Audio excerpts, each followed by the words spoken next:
안녕하십니까. 한용환 집사입니다. 먼저 이렇게 은혜로운 시간을 마련해 주신 하나님께 감사의 말씀드리며 목회 시댁에도 감사드립니다. 저는 지난 9년 동안 서울에 있는 본부교회를 섬기다가 이번에 지방사정으로 세종시로 이주하게 되었습니다. 평생 서울에서만 살다가 처음 해본 타향살이입니다. 하다못해 젊은 시절 군대생활 3년도 서울에서 보냈습니다. 이곳은 일가 친척 하나 없는 낯선 곳이지만 외롭지 않습니다. 세종 행복교회가 있어서 행복합니다. 항상 따뜻하게 대해주시는 교우님들에게도 감사의 말씀드립니다. 일천하지만 저의 신앙 경험담을 말씀드리고자 합니다. 저는 2013년 5월에 경기도 남양주에 있는 에덴요한병원교회에서 침례를 받고 재림성도가 되었습니다. 이제 다음 달이면 꼭 10년이 됩니다. 다시는 생각하고 싶지 않은 기억이지만 제가 에덴요한병원을 가게 된 계기는 건강했던 저희 집사람이 갑자기 나쁜 병에 걸렸다는 진단을 받게 되었습니다.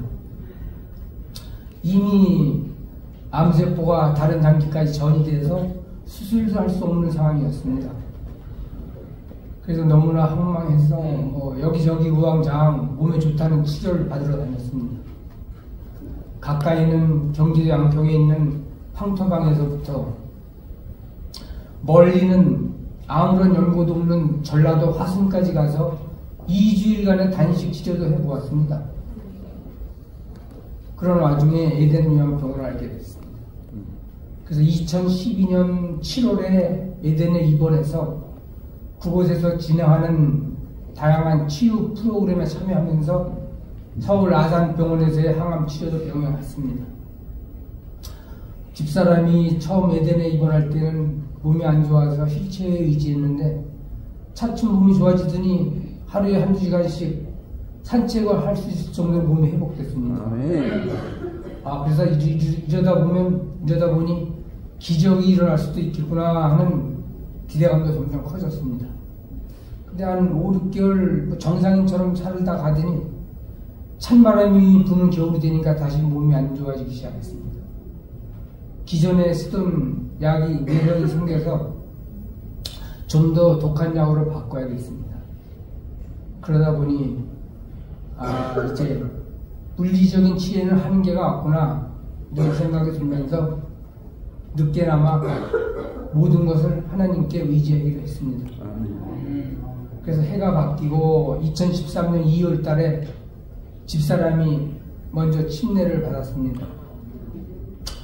그리고 매일 새벽 예배, 화요일, 금요일, 안식일 예배까지 열심히 하나님을 찾았습니다. 그러다가 3개월 후에 5월에 저도 침례를 받았습니다. 반갑습니다.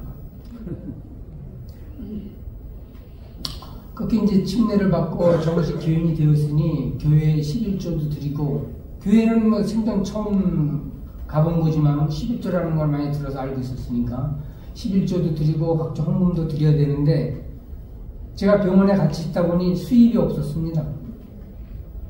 그래서 교회에 부끄럽지만 그냥 안식일 예배 때 집사람하고 각자 10,000원씩 헌금함에 넣곤 했습니다. 그때 병원에는 제가 3주를 하면서 간병을 했었고, 한 달에 한 번 정도 처제가 오면은 저는 집에 가서 이런저런 일을 보고 다음날 병원에 돌아오곤 했습니다. 근데 어느 날인가 집에 갔다 보니 처제가 병원비에 버티 쓰라며 500만 원을 놓고 간 것이었습니다. 사실 그 전부터 제 은행 계좌번호를 알려달라고 했으나 그 집 살림도 그리 넉넉한 편이 아니라 제가 알려주지 않았더니 현금을 놓고 간 것이었습니다. 그때 병원비 치료비가 한 달에 한 700~800만 원 정도 들어갔는데 500만 원이면 많은 도움이 됐습니다. 근데 이 생전 수입이 없다가 또 500만 원이라는 큰 걸 받고 보니 이것도 수입으로 모아서 11조를 내야 되는 건지 이거 어떻게 하지? 이런 고민이 생겼습니다. 11조라면 제가 무슨 월급을 받는다든지 직장생활을 해서 아니면 생산활동을 해서 얻은 소득에서 내는 것인지 알고 있는데 하여튼 고민이 되더라고요. 이것도 수입은 수입인데 내야 되는 건지 어떻게 해야 되는 건지. 아, 이 침례를 괜히 받았나 보다. 후회도 됐습니다. 500만 원, 50만 원이면 적은 돈이 아닌데 며칠을 고민하다가 아, 그래. 내가 지금 침례를 받은 지도 얼마 되지도 않고 또 이게 무슨 생산활동을 해서 얻은 소득도 아니니까 이번에 그냥 병원비에 충당을 하자 이런 결정을 내렸습니다.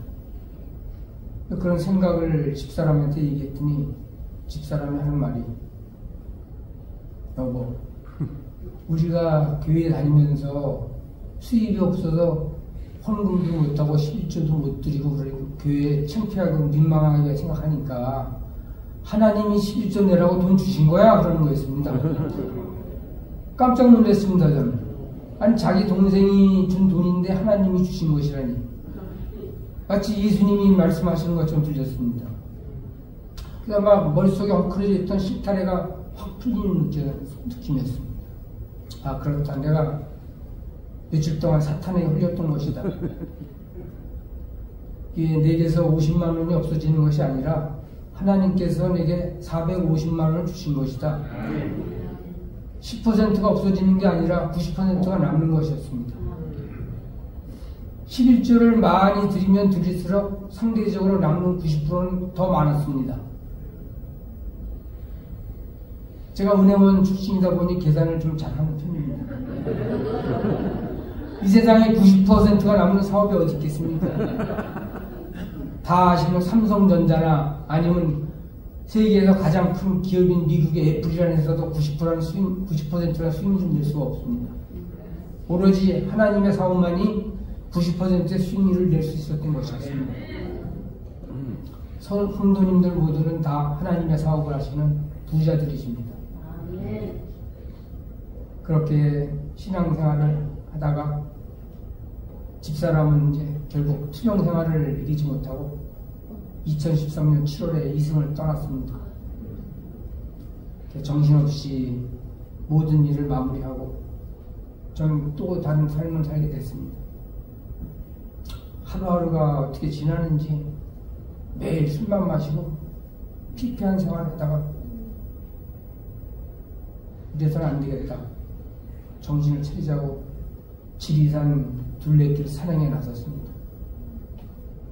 산행을 한 지 3일차인가 4일차 되는 날인데 8월 무더운 여름날 밤이었습니다. 민박집에서 꿈을 꾸는데 화창한 대낮에 병실 침대에 집사람하고 제가 나란히 앉아서 이런저런 얘기를 하다가 집사람이 이제 다음 주부터는 교회에 나가 봐야지 그러는 거였습니다. 이 꿈이라는 게 대부분 그렇듯이 과거와 현재가 막 뒤죽박죽이고 대화 내용도 일관성이 없지 않습니까? 다음 주부터라 그랬는지 다음 달부터라 그랬는지 기억이 나지 않습니다만 교회에 나가보라는 말은 생생하게 들렸습니다. 근데 저는 사실 교회에 다시 다닐 생각을 추구도 하지 않고 있었습니다. 너무 어려운 시기에 처음 겪어보는 어려운 상황에서 혹시나 해서 잠시 하나님을 찾았지만 결과도 좋지 않았고 물론 집사람이 잘 됐으면 열심히 교회를 다녔겠죠.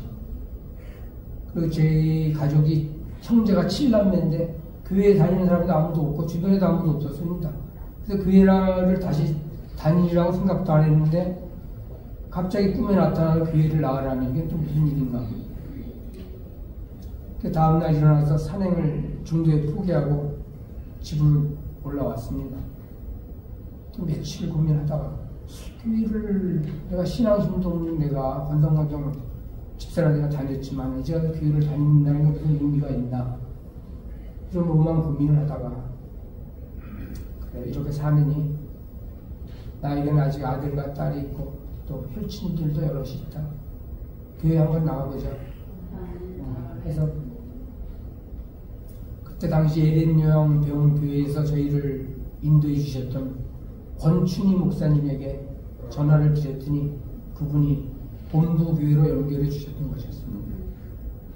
그래서 2013년 9월 초인가 추석이 지나선가 그때부터 본부교회를 나가기 시작했습니다.